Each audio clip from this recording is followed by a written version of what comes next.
আজ 15ই আগস্ট আমরা সবাই এখানে স্বাধীনতা দিবস পালন করার জন্য উপস্থিত হয়েছি। প্রথমত আমি আপনাদের সকলকে স্বাধীনতা দিবসের আন্তরিক শুভেচ্ছা জানাই। 1947 সালের 15ই আগস্ট ভারত ব্রিটিশ শাসন থেকে মুক্তি লাভ করে স্বাধীনতা পেয়েছিল। স্বাধীনতা দিবসে আমরা জাতীয় পতাকা উত্তোলন করে জাতীয় সঙ্গীত গান করি। সারা দেশের সরকারি ও বেসরকারি প্রতিষ্ঠানে, কলেজ ও বিদ্যালয়ে জাতীয় পতাকা উত্তোলন করা হয়। স্বাধীনতা দিবস উপলক্ষে দেশের বিভিন্ন জায়গায় বিভিন্ন ধরনের সাংস্কৃতিক অনুষ্ঠান হয়।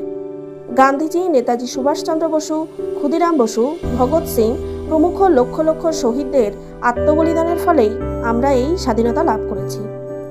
এই দিনে দেশের স্বাধীনতা সংগ্রামীদের আমরা শ্রদ্ধা নিবেদন করি। স্বাধীনতা দিবস ভারতের একটি জাতীয় উৎসব। আমরা একটি স্বাধীন দেশে বসবাস করার জন্য খুব ভাগ্যবান। ভারত সেরা দেশ এবং সর্বদা আমাদের দেশমাতাকে সম্মান করা উচিত।